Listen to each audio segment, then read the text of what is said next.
Hey everybody, it's game time in the summertime, or at least very, very late spring. Feels it, right? It's hot outside. Well, the finals ended a little earlier than usual. Matt Weiner, Dennis Scott, back in the studio. You lost? Did you stumble in? It feels like you haven't been here in months. I did take one wrong turn, but I found my way very quickly. I've seen some familiar faces. Good to be back. Well, I hope you're comfortable in the seat again. Yeah, cheery minds, man. Computer, good to go, baby. Good. Things change when you go. Are we at free agency yet? We're getting there. Oh. We're getting there. We have extra time to talk about LeBron James free agency, the draft, both those topics coming up over the next 30 minutes. But first, a quick review of what went so wrong for the Cavaliers at the start of the Warriors' final sweep. LeBron James may have thrown the knockout punch himself when he took on a locker room whiteboard, but that was only after a gut punch of a game one. The dream season is now complete. The Golden State Warriors are the champions.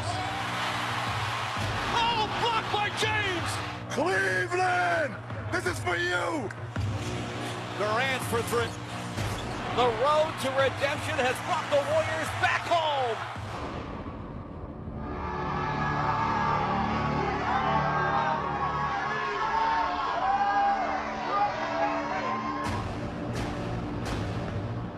Welcome to the 2018 NBA Finals. Game one, NBA Finals. Hard work to get here. Now we got hard work to get 4 more wins and start tonight. The moment is here, man.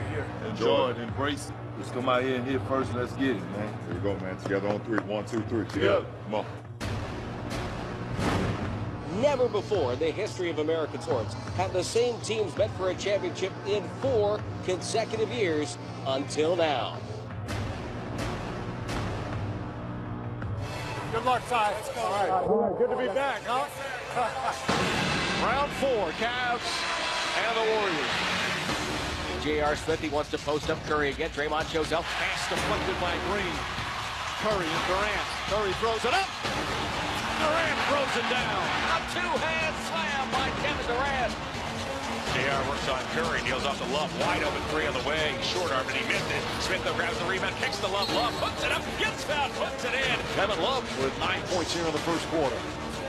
James drives to Livingston and throws it down. LeBron James so aggressive offensively.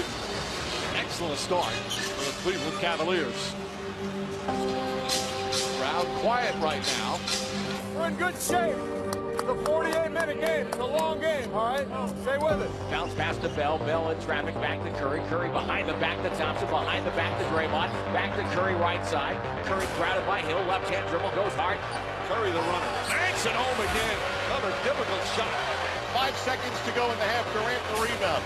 Ahead to Curry. Curry sets, fires, puts it up. Bang! Steph Curry from way downtown. And the first half humps to an end in dramatic fashion.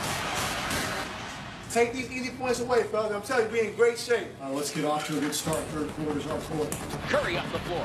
Curry hits the accelerator. Leads the break, throws it up to Thompson for the lay-in. Oh, perfectly timed pass. The third quarter avalanche underway. Tyronn Lue has to call a timeout. We gotta be dogs now. Let's go get it. Here's LeBron at the right point, guarded now by Curry on the switch. Beeline to the basket, or ducks over Durant. Oh my, LeBron has 44. It's Warriors 100, Cavaliers 98. The shot clock reads 8. LeBron down the right alley, ran into traffic, banks and scores. He got fouled by Looney, and LeBron James has a chance for the three-point play. Very impressive turnaround from the Cavaliers. Anxious moments here at Oracle Arena for the sellout crowd. Curry with the ball. Dribble drive on J.R. Smith. Down the lane to the rim. Goes up. Scored. He got fouled. Curry. Time at 1:07. 4.7 to go. Hill misses. Rebound goes to the Cavs. J.R. Smith brings it back out. Throws it to Hill. Hill shot blocked. And we'll go to overtime.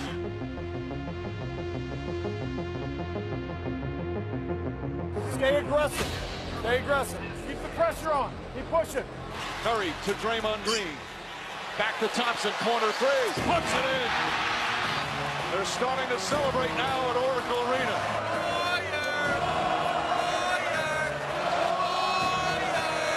Livingston to Draymond, takes a three, it's good!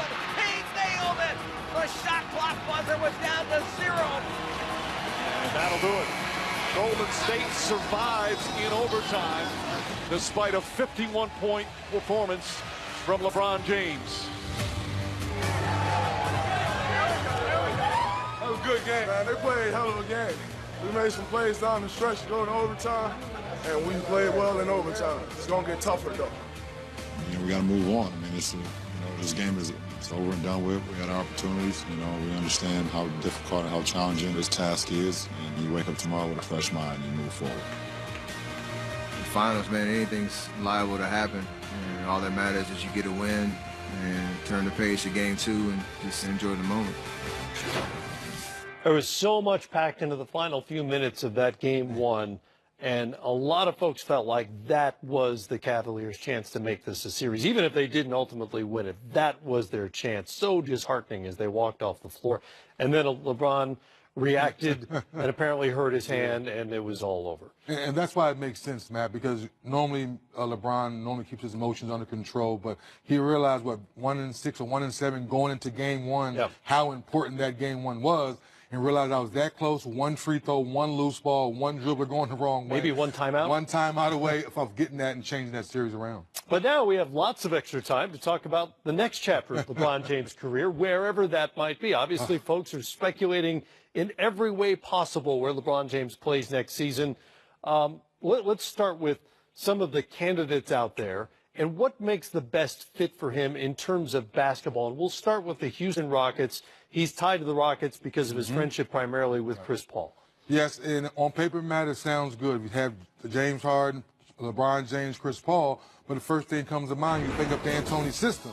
So you mean to tell me as the Beard, the one, by the way, you still got signed Capella too. Yeah. So let's say they sign Capella, they bring LeBron James. That means James Harden, Capella, one-on-one, then Chris Paul, one-on-one, and then LeBron James one-on-one, while the other 2 guys stand in the corner.